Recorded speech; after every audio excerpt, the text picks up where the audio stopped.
It's me, Keisha, and I'm here with tonight's All Tea, All Shade Real Housewives of Potomac, Season 4, Episode 4 review. So we start off tonight's episode with the continuation of Ashley's uncle's birthday party. So we learned that Ashley, Brown Dick Chris, Robyn, Ashley, and Gullum, aka Michael, stayed after the party and got white girl wasted. So the next day, Candice remembers Gollum saying that he would suck Blank's dick. She was like, whoa. So what? So she calls Robyn, who also heard it, but doesn't think that Candice remembers what he said. So she not gonna even bring it up. And the same thing is for Candice. She don't think that Robyn remembers or heard it. So she like, fuck that, I ain't gonna say nothing. I'm just gonna keep this tea to myself. So they both sitting on tea and don't know that the other person know it. I'm like, God damn. So Gizelle tells her daughters that she's going to New Orleans to visit her family. Her dad is turning 80 years old. And she wants the girls to in the group to get to know her more, since they always saying, Gizelle, we don't know you. So she's going to take them to a plantation to learn more about her family who were slaves and stuff. And she tells her daughters that her and Sherman are finally broke up. They kind of look disappointed. And her daughters was like, we want you to be married. And she was like, why y'all want me to be married? And they basically tell her that they want her to be married because when she's in a relationship, she's happier, she's less grumpy, and she's less mean to them. And she was like, wow, she didn't want her daughters to feel like her happiness is dependent on a man. And I was like, instead of you being so goddamn messy, you need to be really honing in on what the fuck your daughters just said. Your daughters basically said that you're a mean and a bitch to them when you ain't got no nigga, but when you got a nigga, you happy go lucky, everything is great in the world, you skipping all around and shit. So it's not that you don't want them to think that. That's what you're showing them. That is what it really is. That's the situation. So I feel like that's something that she really needs to work on and fix that shit immediately, because that was an Oprah aha moment for her that she really needs to take seriously. Um, so Karen looks fabulous going to the dentist, mind you. Karen is a nice looking woman for her age. She really honestly is. Her body and everything is on fleek. Candice comes with her so she can drive her home because she's getting some dental work done and she'll be under the influence. And Candice says, she really enjoys spending time with Karen because she's like a second mom to her. And, her real mother is really so critical of her. And, when she's with Karen, it's just a really good time.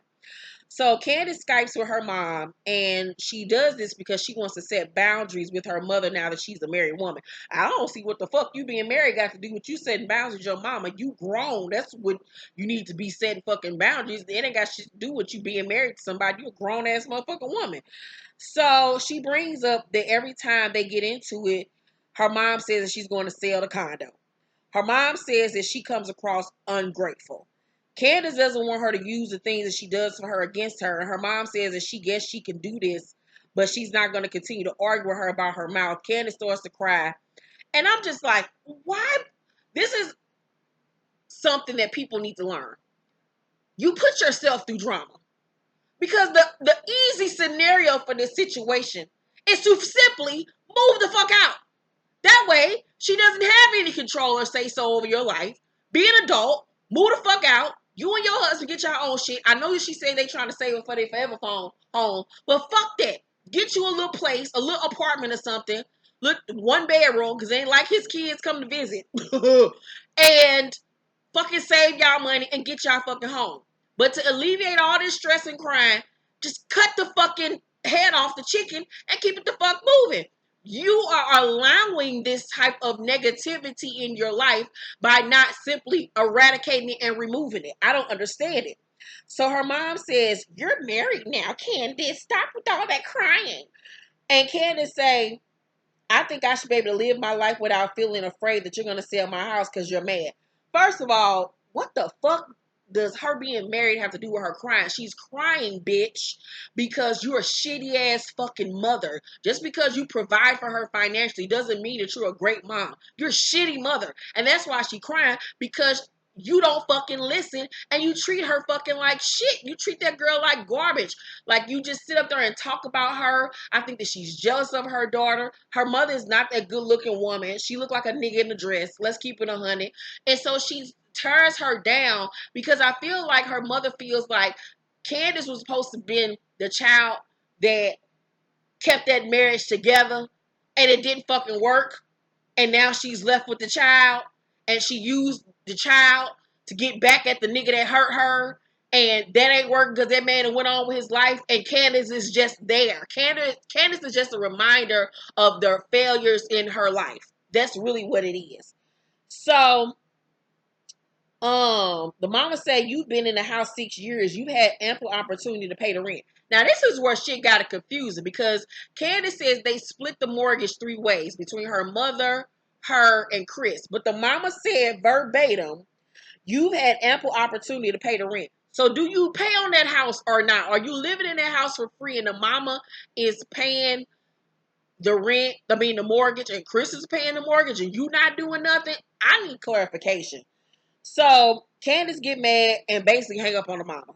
And she just bring this shit on herself at this point.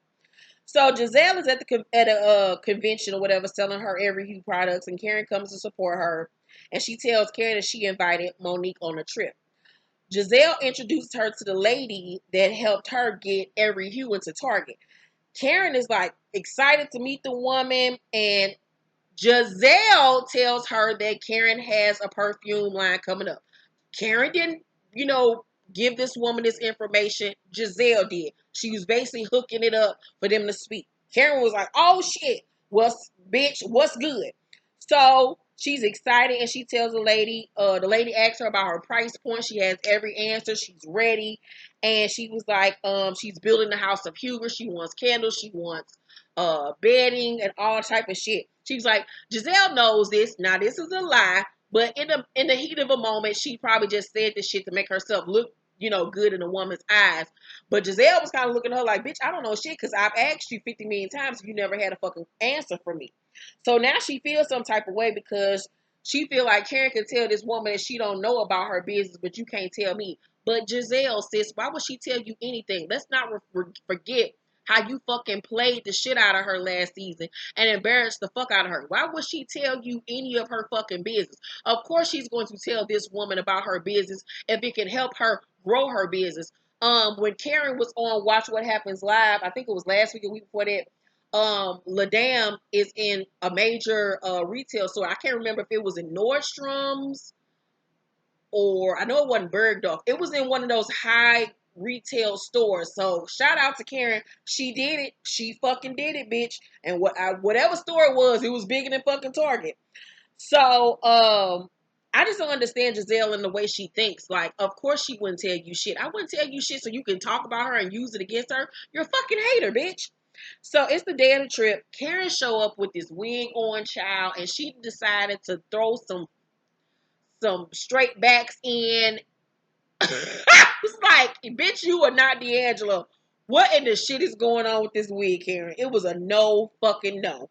So Gizelle tells Karen and Crazy Katie that there will be no whining on this trip. She specifically points them out.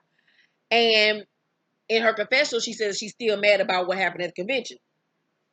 So Candice is talking to Monique and Gizelle about not being ready to be a mom and says, I need a mom session. And Ashley jumps into the conversation and says, oh, with your mom? And Candice's like, no, Ashley, that ain't what the fuck I'm talking about. Like, mind your business, bitch. And in her confessional, she's like, girl, you need to hush because I got all the tea on your man. She don't fuck with Ashley like that. She don't really like Ashley like that because Ashley is fucking messy. So they get to New Orleans and they all go to their rooms and Robyn tells Juan that she loves him several times and this nigga act like he don't hear her and don't say the shit back. Girl, whatever.